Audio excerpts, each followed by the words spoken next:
Hello my dears, and welcome back to my corner of the internet. I'm Shannon. This back here, that's Bernard. He's my October co-host for a few more days this year.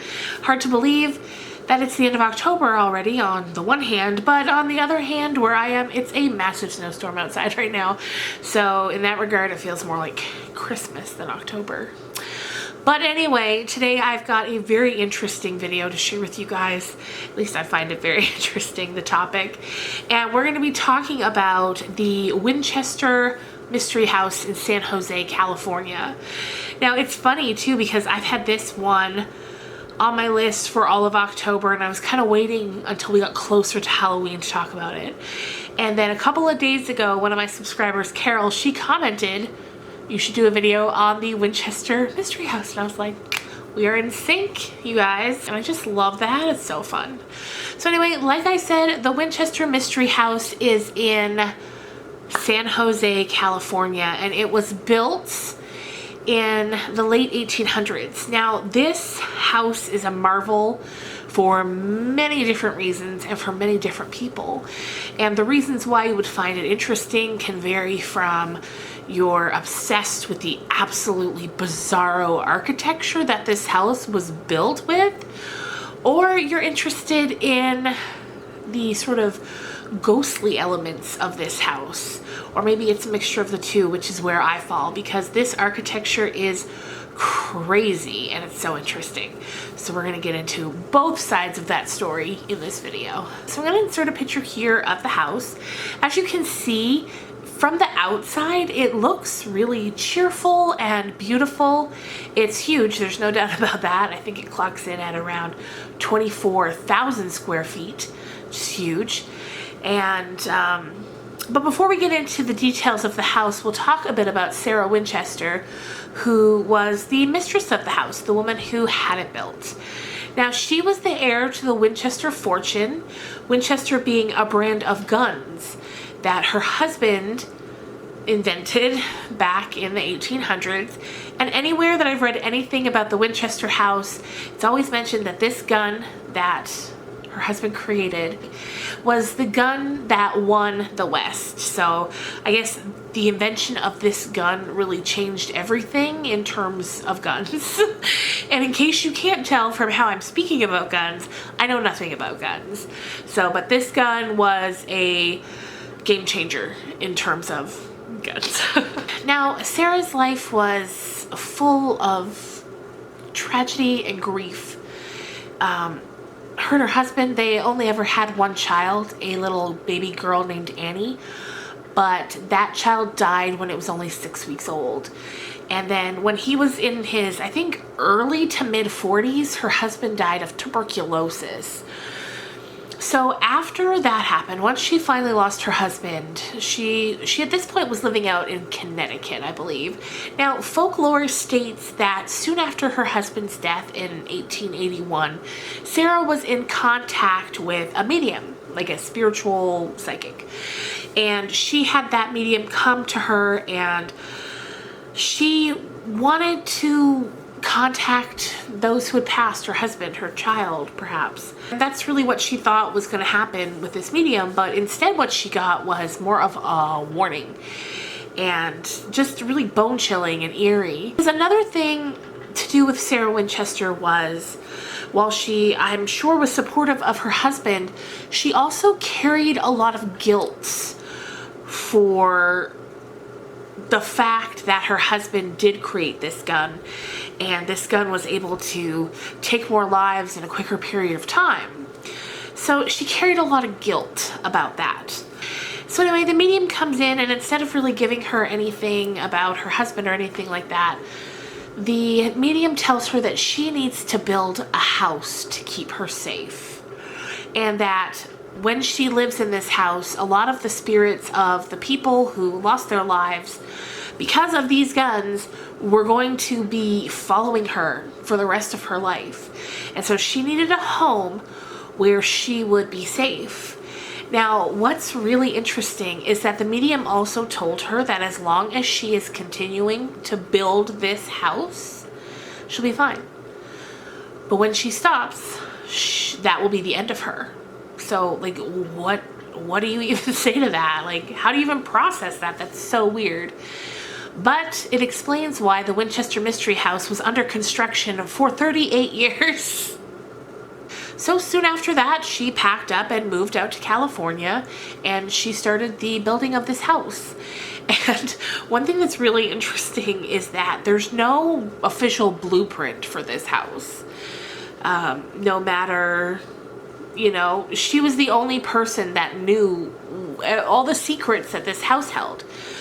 Because I just have to look this bit up so that I get the right numbers here.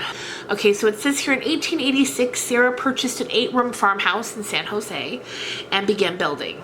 She employed a crew of carpenters who split shifts so that the construction could go day and night for 38 years. The work only stopped on September 5th, 1922 because the mastermind behind the home died of heart failure in her sleep. It said that upon hearing the news of her death, the carpenters immediately left the house.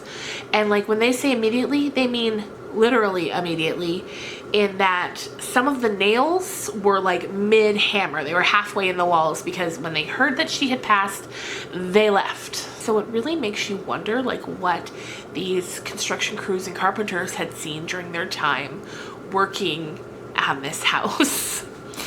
So this is what I was going to look up originally about the construction of the house. The home boasts 950 doors, 10,000 windows, 40 stairways, 52 skylights, 47 fireplaces, 6 kitchens, plus a trio of elevators. There are 40 staircases. And I was watching a video the other day about the inside of this house because of course it's been open for tours for many, many years. You can go to the Winchester Mystery House, go in, take a look around.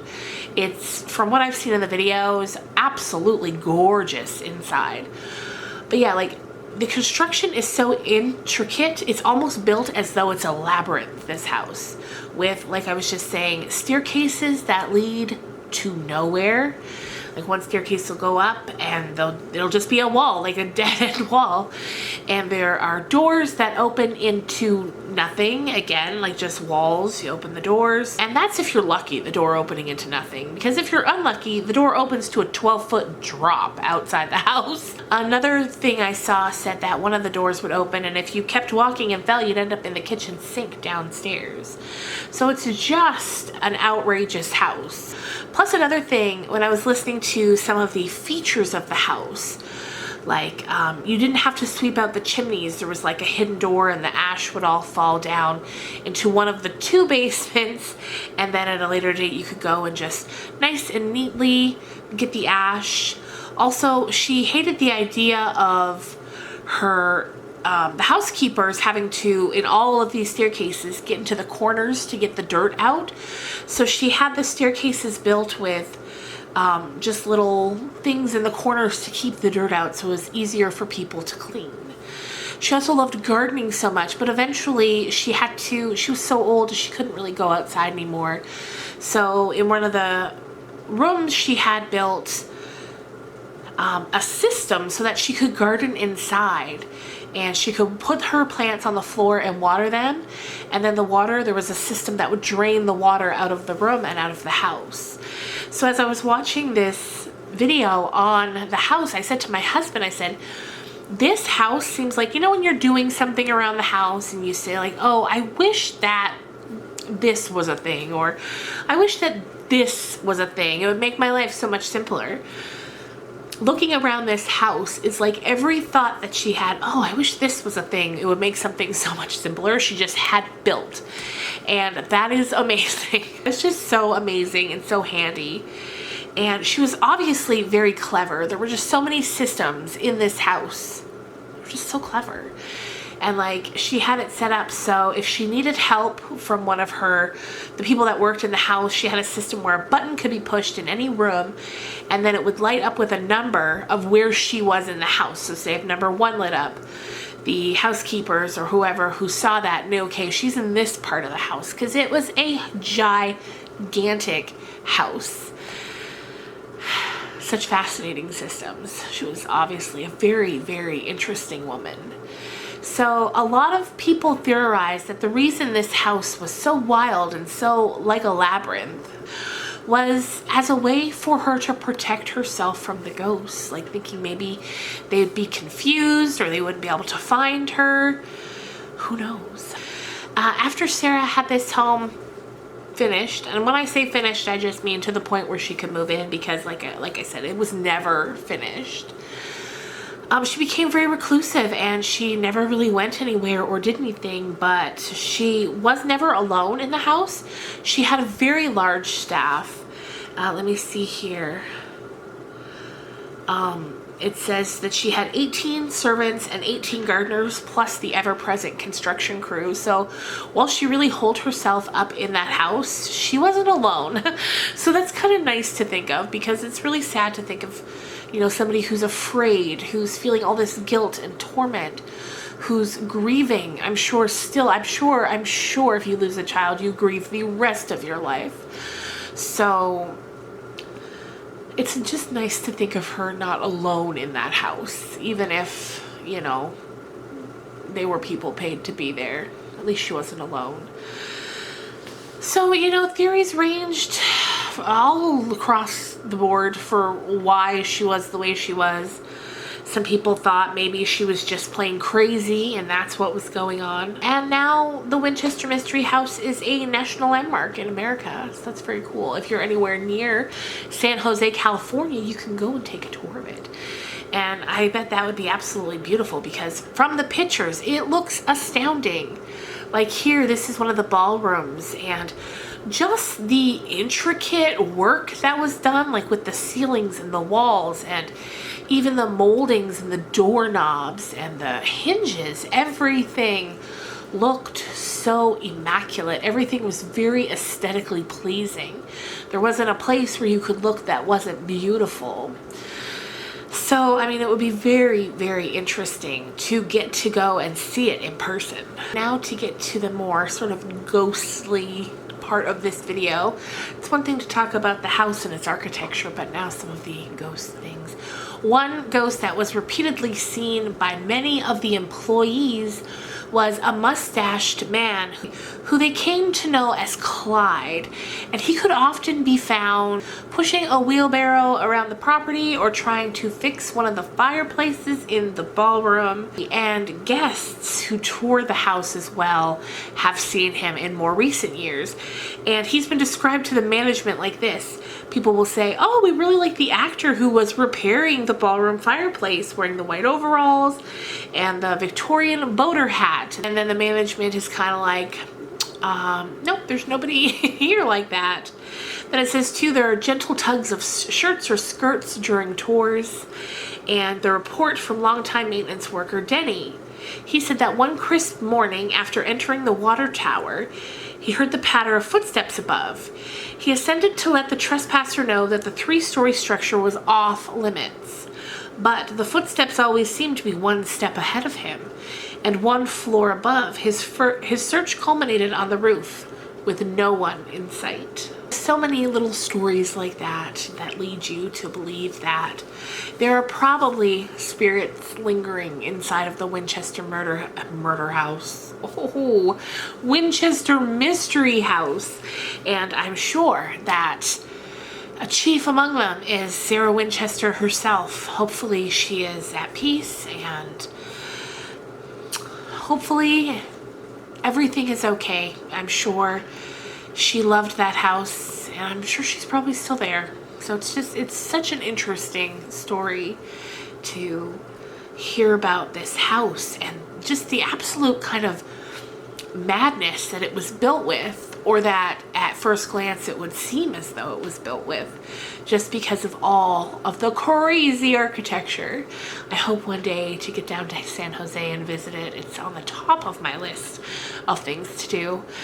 So let me know down below if you've ever been inside the Winchester house. I would love to hear what you thought of it. How did it feel when you were in there? And I hope you guys are having a great day, and I will see you on Wednesday with a tea talk video. And this week's tea talk is going to have a bit of a Halloween flair. We're going to be doing a Halloween tag in it and just having some Halloween fun. So I look forward to seeing you then. Bye guys.